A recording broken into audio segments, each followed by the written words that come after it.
We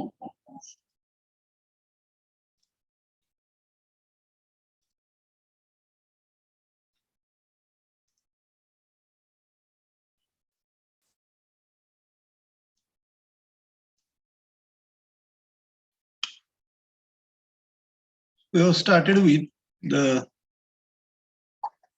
comparison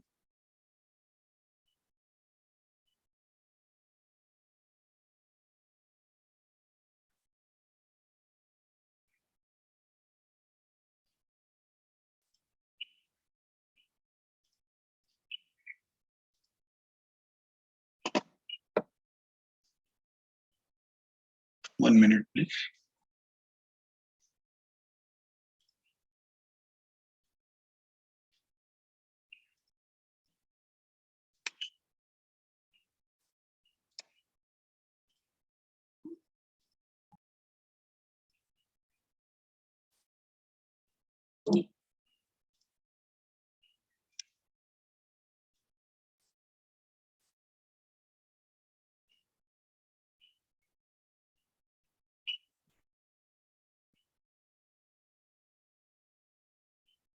We have started with the comparison of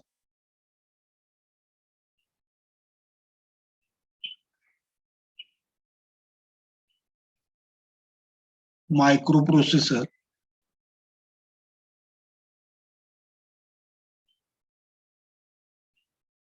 and microcontroller.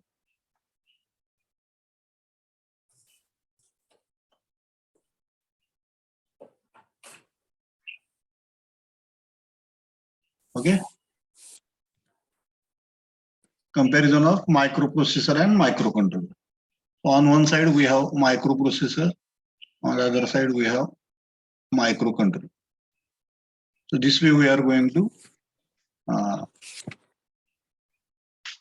make the differences.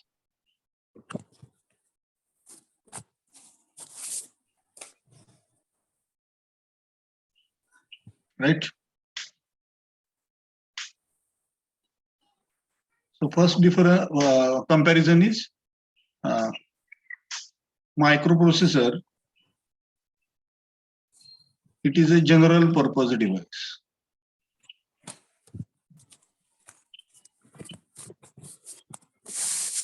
It is a general purpose.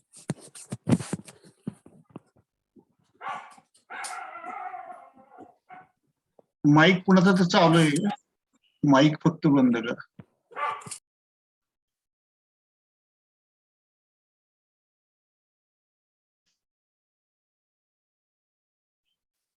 Okay.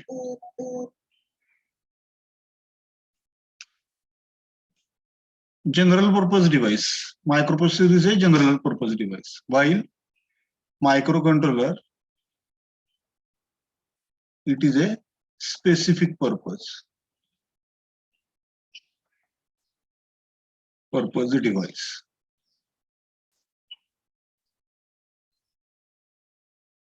Okay. Now, what do you mean by general purpose and specific purpose? Last time I have given you the example of computer system.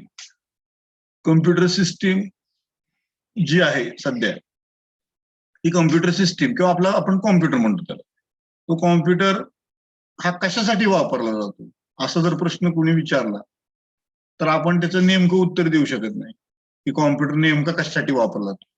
कारण computer हा कशासाठी पण वापरला जातो. कुठल्याही गोष्टीसाठी आपण कॉम्प्युटरचा वापर करतो. Okay. Starting from education system, banking, railway reservations, e-commerce, correct? In the launching of the satellites, in nuclear plants, everywhere, communication systems, everywhere we are using the computer system. Okay, so computer is not designed or built for a specific purpose. एकाच कुठल्या तरी कारणासाठी कॉम्प्युटरला बनवलं गेलेलं नाही. कॉम्प्युटरला बनवलं गेलंय ते जनरल पर्पजसाठी की तुम्ही कुठल्या ऍप्लिकेशनसाठी कॉम्प्युटरचा वापर करू शकता. Correct. And that's why computer is called as a general purpose. ह्या कॉम्प्युटरमध्ये जे काय हे वापरलं जातं, डिव्हाइस वापरलं जातं, तो म्हणजे मायक्रो प्रोसेसर. सगळ्यांनी ऐकलेलंच असेल इंटेल इनसाइड असं लिहिलेलं असतं. Intel inside. इंटेल नावाचं काय, ही company, Intel is a company ज्यांनी पहिला मायक्रो कंट्रोलर आणि मायक्रो प्रोसेसर तयार केला. First microprocessor and microcontroller. ठीक आहे, त्याच्यामुळे इंटेलचं नाव मार्केटमध्ये जास्त, कारण त्यांनी जगातला पहिला मायक्रो प्रोसेसर आणि पहिला मायक्रो कॉम्प्युटर कंट्रोलर डिझाईन केला आणि ऍक्च्युली तयार केला. Okay, so they are the inventors of these two devices, microprocessor and microcontroller. Okay, and long back in 1980s, they have invented this particular or designed these particular chips, microprocessor and microcontroller. And in 2021 also, means after 40 years also, they are the leading players in the manufacturing of the microprocessor and microcontroller chips. बघा, 40 वर्ष त्यांची सत्ता आहे असं आपण म्हणू शकतो, की अजून सुद्धा त्यांचंच नाव घेतलं जातं मायक्रोप्रोसेसर आणि मायक्रो कंट्रोलरच्या बाबतीत. ठीक आहे, आपण पहिल्यांदा बघतो की इंटेलचा प्रोसेसर आहे का, दुसरा कुठला असेल तर आपण लगेच नको म्हणतो, कॉम्प्युटर आपल्याला तो कॉम्प्युटर नको. त्याच्यामध्ये जर इंटेलचा प्रोसेसर असेल तर आपण लगेच होय म्हणतो. Okay, the reason is because they are the inventors and they give a very good quality of microprocessor and microcontroller. Okay, that's why Intel is very famous company in the world. Okay, they are supplying the chips to different vendors. Okay, those who are manufacturing the computers, they are supplying their microprocessor chips to these companies, and that's why they become very famous. Okay, so I think last time in the last year you have already studied 8085 microprocessor chip. This year you are going to study microcontroller, which is a 8051 chip. 8051 chip. Okay, both the chips 8085 as well as 8051, they are designed and developed by Intel. Okay, both the chips are Intel chips. Okay, of course Intel has given rights to different companies also, that they can copy their hardware architecture as well as they can modify their architecture. ठीक आहे, इंटेलनं काय केलेलं आहे, स्वतःकडेच ठेवलेलं नाही तर त्यांनी हक्क विकलेत त्यांचे. ह्या ज्या चिप्स बनवल्या जातात आता फक्त इंटेलच बनवत नाही, तर फिलिप्स सुद्धा बनवतं. सध्या फिलिप्स बनवतं, मोटरोला बनवतं, ऍटमेल बनवतं, तोशिबा बनवतं. अशी वेगवेगळ्या कंपन्या मार्केटमध्ये आहेत. ओके, आता फिलिप्स, ऍटमेल ह्या दोन कंपन्यांना इंटेलनी काय केलेलं आहे, त्यांचे हक्क बनवण्याचे हक्क दिलेले. ओके, सो फिलिप्सच्या चिप्सला आपण 89V या सिरीजनं म्हणतो. 89V, तर 89 सिरीजनं आपण त्यांना ओळखतो, V51. करेक्ट. तसंच ऍटमेल सुद्धा 89C किंवा 89S51.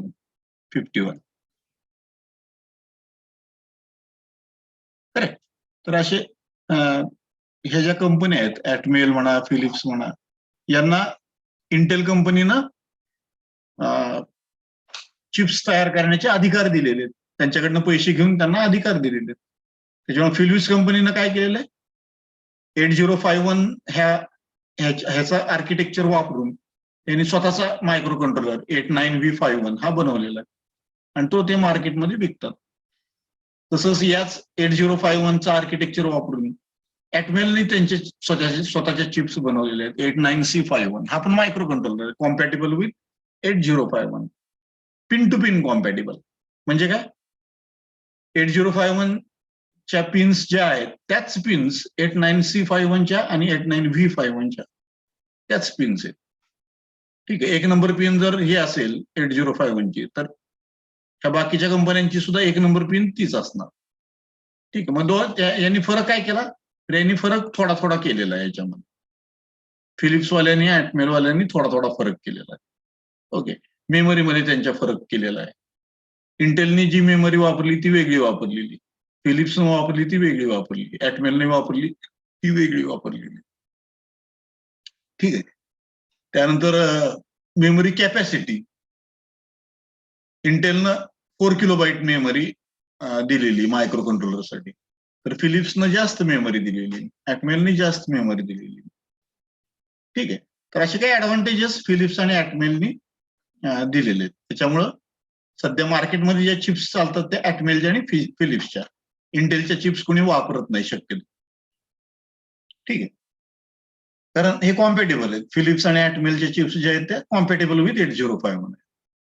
So what I want to tell you is that these are the companies which they are based upon the Intel architecture. इंटेलने आर्किटेक्चर जे तयार केलेलं आहे मायक्रो कंट्रोलरचं किंवा मायक्रो प्रोसेसरचं तेच वापरलं जातं.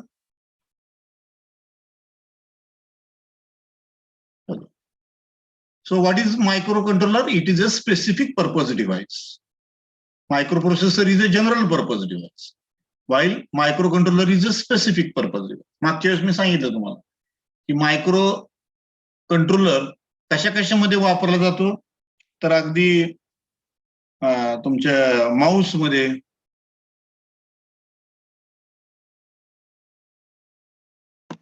कॉम्प्युटरचा माऊस जो असतो त्याच्यामध्ये मायक्रो कंट्रोलर वापरतात. Keyboard,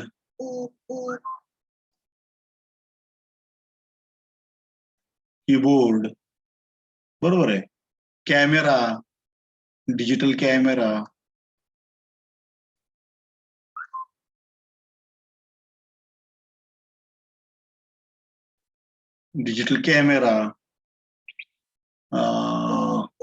remote control, TV remote,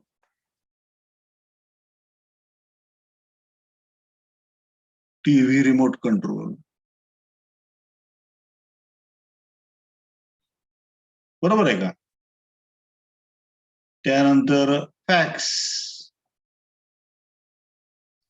machines जे आहेत त्याच्यामध्ये इंटरकॉम,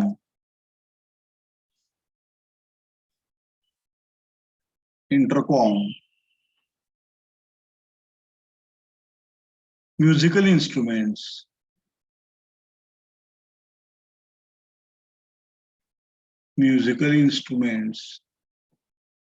लहान मुलांची खेळणी, toys, electronic toys, of course mechanical नाही,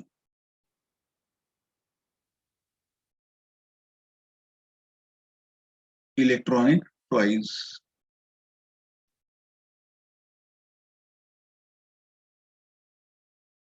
ओके, तुमची शिलाई machines, swing machines,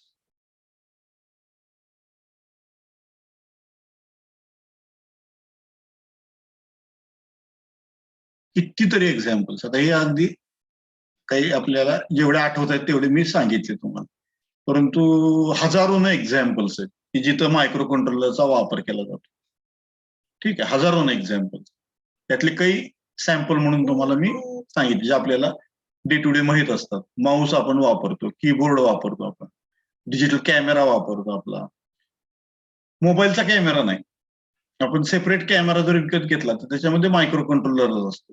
TV remote आपण वापरतो नेहमी, फॅक्स मशीन आपण वापरतो, इंटरकॉम, म्युझिकल इन्स्ट्रुमेंट्स अलीकडं सगळे बॅटरीवर चालणारे, इलेक्ट्रिकवर चालणारे ते सगळे मायक्रो कंट्रोलर वापरतात. इलेक्ट्रॉनिक टॉईज आपल्याला माहिती, आताची जी खेळणी आहेत, कार बीर चालती, बरोबर आहे, आपण हातातल्या रिमोटने त्याला वळवू शकतो, डावीकडं उजवीकडं, मागं घेऊ शकतो कारला, पुढे घेऊ शकतो, खेळण्यातल्या कारला, ते सगळे इलेक्ट्रॉनिक टॉईज मध्ये आले. त्याच्यामध्ये सगळे मायक्रो कंट्रोलर्स वापरलेले. शिलाई मशीन, स्विंग मशीन्स, ह्याच्यामध्ये सुद्धा मायक्रो कंट्रोलरच वापरला गेलेला आहे. ठीक आहे. आता मला सांगा, माऊसचं काम फिक्स आहे, स्पेसिफिक पर्पज, याला म्हणायचं स्पेसिफिक पर्पज. कीबोर्डचं काम फिक्स आहे, कुठली की दाबली की त्या कीचा कोड कॉम्प्युटरला पास करणे, हे त्याचं काम. माऊसचं काम फिक्स आहे, माऊस तुम्ही हलवला की त्यानं XY कोऑर्डिनेट्स जे आहेत ते तुमच्या कॉम्प्युटरला पास ऑन करायचे. डिजिटल कॅमेराचं काम फिक्स आहे, तुम्ही क्लिक केलं फोटो घ्यायचा आणि तो मेमरीमध्ये स्टोअर करायचा, झूम करायचं, थोडेफार फंक्शन्स त्याच्यामध्ये ऍडिशनल फंक्शन दिलेले असतात, परंतु काम त्याचं फिक्स आहे. डिजिटल कॅमेराच आपण मोबाईल म्हणून वापरू शकतो का? नाही, तसं नाही वापरता येत. ठीक आहे. डिजिटल कॅमेराचं काम फिक्स आहे.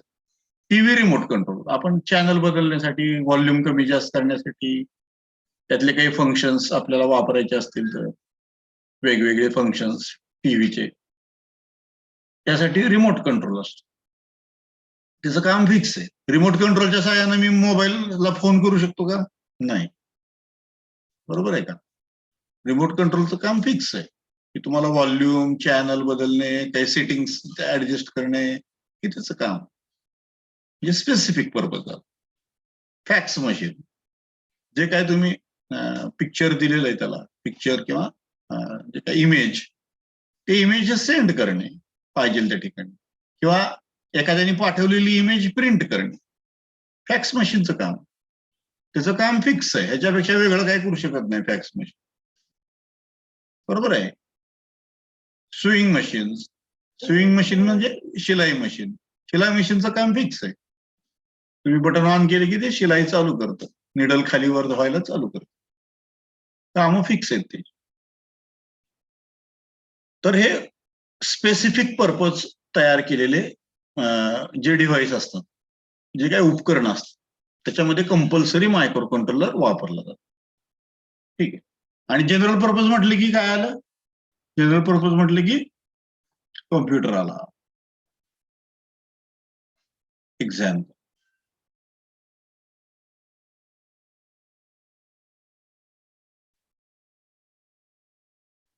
कम्प्युटर. ठीक आहे. कम्प्युटर आपण जनरल पर्पज म्हणतो, कारण आपण एका ठराविक उद्देशासाठी तो बनवलेला नाही. कॉम्प्युटर हा कशासाठी पण आपण वापरू शकतो.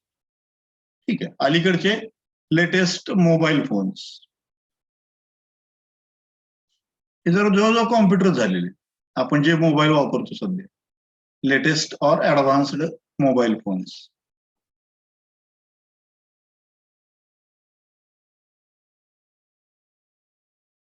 किंवा त्याला सेल फोन म्हणतात.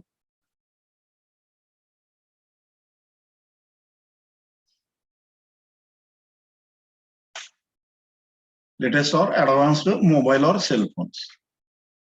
आता मोबाईल, तुम्ही म्हणताल मोबाईलचा वापर काय फक्त बोलण्यासाठीच होतोय का? आता नाही, मोबाईलच्या मार्फत तुम्ही टीव्ही बघू शकता, चॅनल्स बघू शकता, सिरियल्स बघू शकता, मोबाईलच्या मार्फत तुम्ही ऑडिओ ऐकू शकता, ऑडिओ पाठवू शकता, कुठल्याही प्रकारची फाईल रीड करू शकता तुम्ही. त्याच्यामध्ये तुम्ही ऍप्लिकेशन फक्त डाउनलोड करून घेतलं की पाहिजे त्या कामासाठी तुम्ही मोबाईल वापरू शकता. आता मोबाईलचा वापर फक्त कॉल करण्यासाठी आणि कॉल रिसिव्ह करण्यासाठी राहिलेला नाही, पूर्वी होता.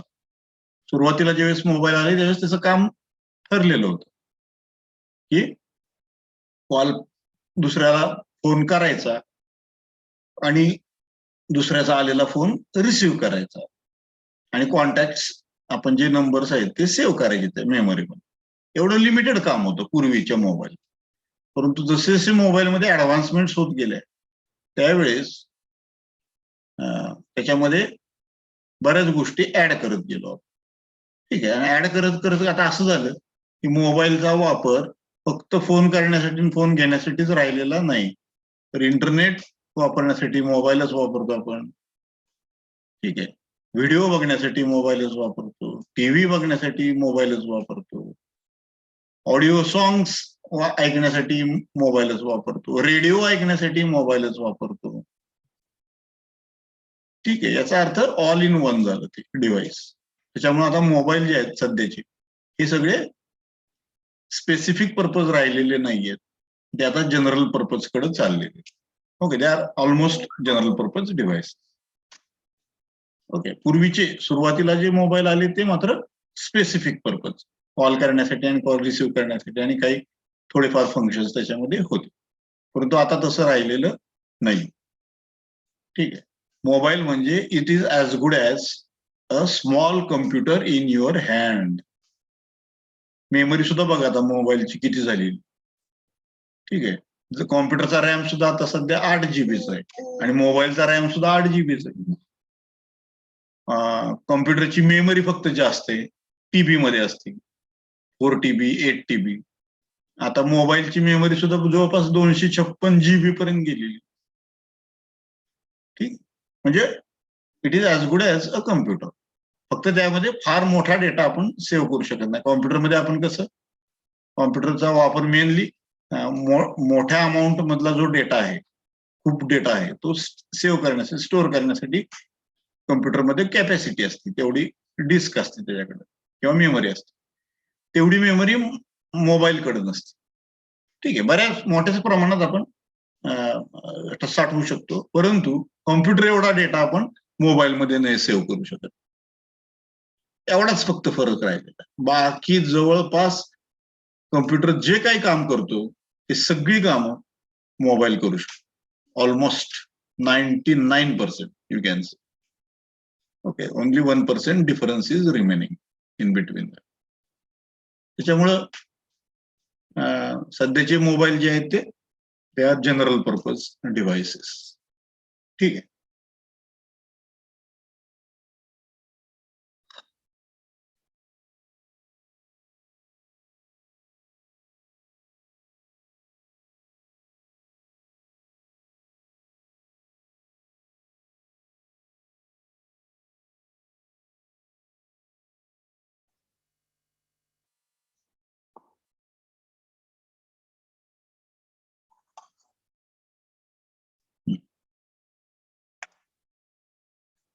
तिसरं अजून कंपॅरिझन काय होऊ शकतं मायक्रो प्रोसेसर आणि मायक्रो कंट्रोलर मध्ये.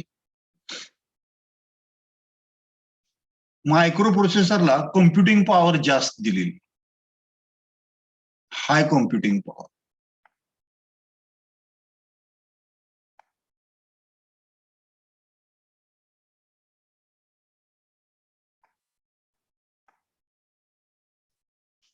सायंटिफिक कॅल्क्युलेशन, मॅथमॅटिकल कॅल्क्युलेशन, अगदी रूट काढायचा, सॉरी हे इंटिग्रेशन, डेरिव्हेशन, डिफरन्शिएशन काही पण करायचं असेल तर आपण करू शकतो मायक्रो प्रोसेसरवर, कारण त्याच्यामध्ये स्पेशल मॅथ प्रोसेसर टाकलेला आहे.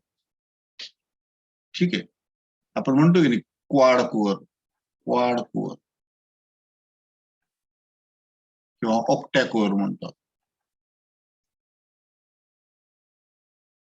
ऑक्टा कोअरचा अर्थ काय?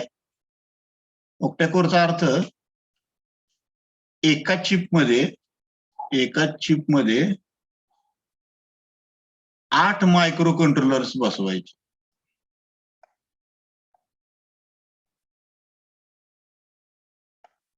असे या मायक्रो प्रोसेसर्स एका चिपमध्ये 8 मायक्रो प्रोसेसर्स वेगवेगळे बसवायचे. तुम्ही म्हणता याचा काय उपयोग आहे? तर याचा उपयोग असा आहे, तर यातला एक micro processor main micro processor असणार, तो सगळ्याचा बॉस राहणार. करेक्ट. आणि हे बाकीचे जे मायक्रो प्रोसेसर आहेत हे ठराविक गोष्टीसाठी वापरले जाणार. त्यातला हा मायक्रो प्रोसेसर मॅथ्सचे काही प्रॉब्लेम्स असतील ते सॉल्व्ह करण्यासाठी हा मायक्रो प्रोसेसर वापरणार. हा मायक्रो प्रोसेसर मी इंटरनेटसाठी वापरणार, कम्युनिकेशनसाठी वापरणार. हा मायक्रो प्रोसेसर मी व्हिडिओ गेम्स किंवा व्हिडिओसाठी वापरणार, व्हिडिओ प्रोसेसिंग साठी वापरणार. हा मायक्रो प्रोसेसर मी काही ठराविक ऍप्लिकेशनसाठी वापरणार.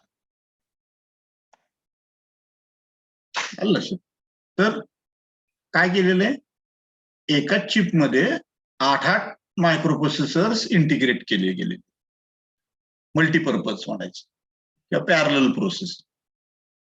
ठीक आहे, म्हणजे एकाच वेळेस तुम्ही व्हिडिओ गेम्स खेळू शकता, त्याच वेळेस मी इकडं कॅल्क्युलेशन्स करू शकतो मॅथ्सचे, त्याच वेळेस मी कम्युनिकेशन करू शकतो, डेटा पाठवू शकतो कोणाला तर. म्हणजे सगळी कामं एकाच वेळेस चाललेली असतात, त्याला म्हणायचं पॅरलल प्रोसेस. ठीक आहे, तर मायक्रोप्रोसेसर मध्ये हाय कॉम्प्युटिंग पॉवर आहे, मॅथमॅटिक्स सोडवायची पॉवर जास्त आहे मायक्रोप्रोसेसर. ही पॉवर मायक्रो कंट्रोलरकडे नाहीये, तेवढी पॉवर नाहीये.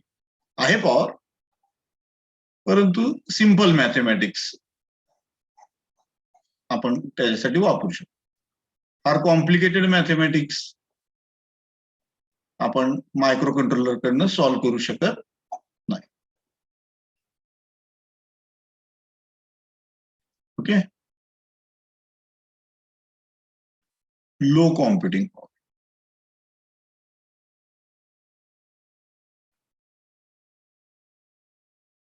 Mathematical power, low computing power.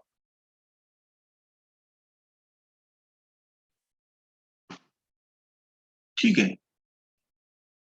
चौथा डिफरन्स किंवा कंपॅरिझन म्हणून आपण, मायक्रो प्रोसेसरला बाहेरून आपल्याला मेमरी जोडावी लागते, बाहेरून त्याला चिप्स जोडावे लागतात वेगवेगळ्या सिस्टीम बनवण्यासाठी. Correct, microprocessor requires external peripherals, peripherals म्हणजे चिप्स, एक्सटर्नल पेरिफेरल्स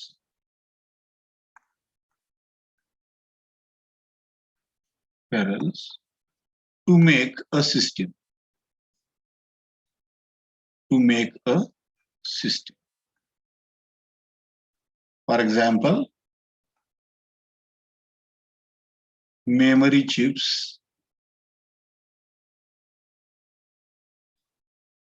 त्याला लागतात, बाहेरून जोडावं लागतात, रॅम आणि रॉम.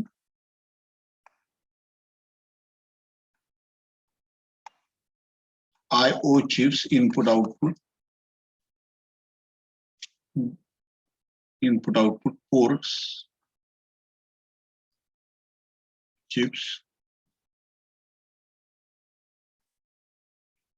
ठीक आहे, टायमर चिप्स,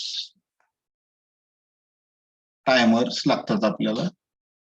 त्याच्यानंतर सिरियल पोर्ट, इंटरप्ट्स, प्रत्येकासाठी वेगळी चिप लागते. आणि ह्या सगळ्या चिप एकत्र करून एकमेकाला जोडायच्या, मायक्रोप्रोसेसरला जोडायच्या, मग सिस्टीम तयार होते.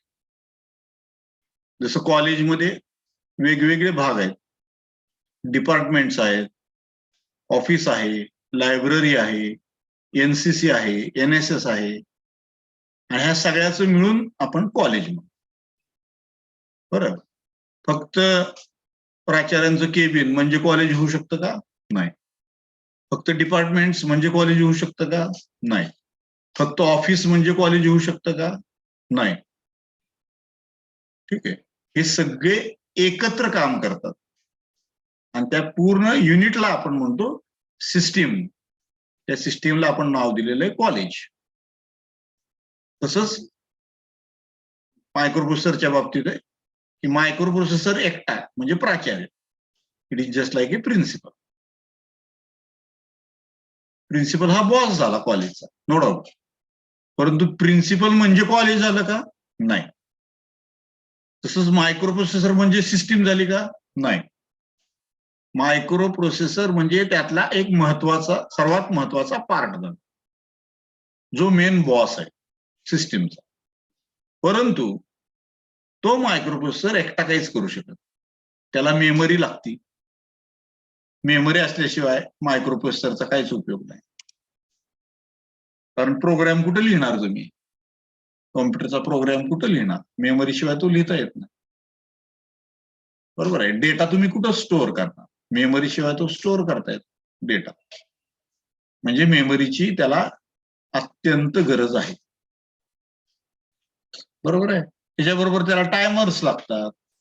समजा त्याला टायमिंग तयार करायचं. तुम्ही सांगितलं मला मोटर ऑन ऑफ करायची अर्ध्या तासाने. तर मग टायमर अर्ध्या तासाचा टायमर लावावा लागतो त्याला. टायमर चालू करावा लागतो. मोजणार कसा अर्धा तास? त्यासाठी टायमर चिप लागतो. त्याला डेटा पाठवायचा आहे बाहेर, प्रिंटरला पाठवायचा आहे किंवा बाहेर इंटरनेटवर पाठवायचा त्याला डेटा किंवा बाहेरचा डेटा त्याला ऍक्सेप्ट करायचा आहे, घ्यायचा आहे. त्याला पोर्ट्स लागतात. ठीक आहे. काही वेळेस पॅरलल पोर्ट्स लागतात, काही वेळेस सिरियल पोर्ट्स लागतात. त्यासाठी वेगळ्या चिप्स परत. त्याला इंटरप्ट करावं लागतं कधी कधी कॉम्प्युटरला आपल्याला. इंटरप्ट म्हणजे काय? तर तो त्याचं काम करतोय आणि मध्येच मी त्याला सिग्नल दिला की तू जे आहे ते काम सध्या थांबव 2 मिनिट, माझ्याकडे अगोदर लक्ष दे, माझं अगोदर काम कर आणि नंतर मग तुझं काम चालू दे. ठीक आहे. ह्या सिग्नल पाठवण्याला आपण इंटरप्ट कम्प्युटर जो आहे तो त्याचं काम करत असतो, परंतु आपण सिग्नल पाठवला की तो काय करतो, त्याचं काम करायचं थांबवतो तात्पुरतं. आणि तुझं काय काम आहे, म्हणजे आपलं काय काम आहे ते विचारतो. मग आपण त्याला सांगतो माझं हे काम आहे. ते काम तो पूर्ण करतो आणि परत त्याच्या कामाकडे तो निघून जातो, कंटिन्यू करतो. ही जी प्रोसेस आहे ह्याला इंटरप्ट म्हणायचं.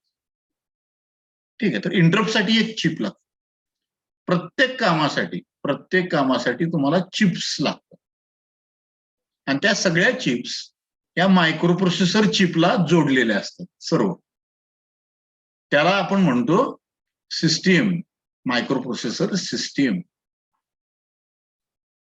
करेक्ट. जसं आपलं human body is a system. पूर्णपणे एक सिस्टीम आहे. आपल्याला डोळे लावलेले आहेत, नाक दिलेलं आहे, तोंड दिलेलं आहे, हार्ट आहे, लिम्ब्स आहेत. लिम्ब्स म्हणजे आपले हातपाय. मेन आपल्याला मेंदू दिलेला आहे, त्याच्यामध्ये कंट्रोल युनिट आहे, मायक्रो प्रोसेसर त्याच्या मेंदूमध्ये आपला. मेंदूमध्येच आपल्याला सपोर्टिंग मेमरी दिलेली त्यांनी. ठीक आहे. आपण मेंदूमध्ये साठवतो डेटा, त्यामुळे आपल्या लक्षात राहतं. लक्षात राहतं याचा अर्थ काय? आपल्या मेंदूमध्ये ते साठवलं जातं. ठीक आहे. काही आपल्याकडे रॅम मेमरी, काही रॉम मेमरी मेंदूमध्ये. रॅम मेमरी याचा अर्थ आपण काही गोष्टी विसरून जातो थोड्या दिवसांनी. 4 दिवस लक्षात राहतं, 5व्या दिवशी पासून ते लीक व्हायला चालू होतं आणि थोड्या दिवसांनी आपण पूर्णपणे विसरून जातो. आणि काही गोष्टी आपण अजिबात विसरत नाही. ठीक आहे. आपले आई वडील, आपली बहीण भाऊ, आपले नातेवाईक कोणी विसरत नाही कधीच, कारण ते फिक्स मेमरीमध्ये बसलेले. फिक्स मेमरीमध्ये किती दिवस झाले तर ते लक्षात राहतं, विसरत नाही. ठीक आहे. तर आपल्या मेंदूमध्ये सुद्धा 2 प्रकारच्या मेमरीज आहेत. काही मेमरी तात्पुरती असते. फॉर एक्झाम्पल आपण मागच्या वेळेस मी सांगितलं, मी मायक्रो प्रोसेसर शिकवत असताना की परीक्षेच्या वेळेस आपण काय करतो, वाचतो, त्या पेपरचा अभ्यास करतो आणि मग तेवढ्या 2 दिवसासाठी आपण ते लक्षात ठेवतो काय काय वाचलेलं. आणि एकदा पेपर झाला लिहून, एक 8 दिवसानंतर तुम्हाला परत त्याच्यावर काही प्रश्न विचारला तर येतो का आपल्याला सांगता? नाही. तोपर्यंत आपलं लिकेज झालेलं असतं. बरोबर आहे. आता ही जी मेमरी आपण वापरली परीक्षेसाठी, ती फिक्स मेमरी आहे का? नाही. ती रॅन्डम मेमरी. म्हणजे तात्पुरतं मी लक्षात ठेवलं, माझं काम झालं, आता मी विसरलो ते सगळं. करेक्ट. तर प्रत्येक गोष्टीसाठी आता आपल्या human being is a system. आपण human is a system, but it is a biological system. Correct. वेगवेगळ्या प्रकारच्या system. Computer is a system which is a electrical system. Sugar plant is a system which is a chemical plant. ठीक आहे, किंवा biochemical plants. तर प्रत्येक गोष्टी system असते. System मध्ये बरेच कॉम्पोनंट्स येतात आणि ते सगळे कॉम्पोनंट्स एकमेकाला कनेक्टेड असतात आणि ते एकत्रित काम करतात. सिंक्रोनिझम मध्ये समन्वय आहे त्यांच्यामध्ये. त्यांच्याकडे कोणतर कंट्रोल करणार आहे, तो कंट्रोलर त्यांना सांगतो काय करायचं काय नाही आणि त्याच्या आदेशानुसार सगळी कामं चाललेली असतात. सो देर इज अ सिंक्रोनिझम, समन्वय सगळ्यांना, आणि त्यांचा पर्पज एकच आहे. ठीक आहे, कॉलेजचा पर्पज काय? विद्यार्थ्यांना शिकवणे, विद्यार्थ्यांना व्यवस्थित ज्ञान देणे, त्यांच्याकडनं व्यवस्थित प्रॅक्टिकल्स करून घेणे. ठीक आहे, आणि त्यांना चांगला नागरिक त्यांना घडवणे, विद्यार्थ्याला चांगला नागरिक घडवणे, हे कॉलेजचं ऑब्जेक्टिव्ह आहे, काम आहे. ठीक आहे, म्हणजे आमच्या सिस्टीमचे ऑब्जेक्ट्स किंवा ऑब्जेक्टिव्ह हे फिक्स आहेत. ठीक आहे, मग प्रत्येक जण आपापला वाटा त्यामध्ये उचलतो. शिक्षक काय करतात? शिकवायचं काम करतात. ऑफिस काय करतं? आर्थिक व्यवहार जो काय आहे, फीज घेणे, स्कॉलरशिप देणे, ह्याच्याशी संबंधित जे काय आहे आर्थिक व्यवहार, ते ऑफिस बघतं. लायब्ररीचं काम फिक्स आहे, पुस्तकाची देवघेव करणे, विद्यार्थ्यांना पुस्तकं देणे, विद्यार्थ्यांकडनं पुस्तकं रिटर्न घेणे, त्याची नोंदी ठेवणे व्यवस्थित, नवीन पुस्तकं मागवणे. करेक्ट, त्याचं काम फिक्स आहे. लायब्ररीचं काम फिक्स आहे, एनसीसीचं काम फिक्स आहे, एनएसएसचं काम फिक्स आहे. या सगळ्यांचं मिळून, आणि हे सगळे कोणामार्फत कंट्रोल होतात? प्राचार्य आहेत सगळ्यांचा बॉस, आणि प्राचार्यांचं ह्या सगळ्यांवर नियंत्रण आहे आणि ते सगळ्याला एकमेकाला कम्युनिकेट करतात. ठीक आहे, त्यांच्यामध्ये समन्वय आहे, सिंक्रोनिझम.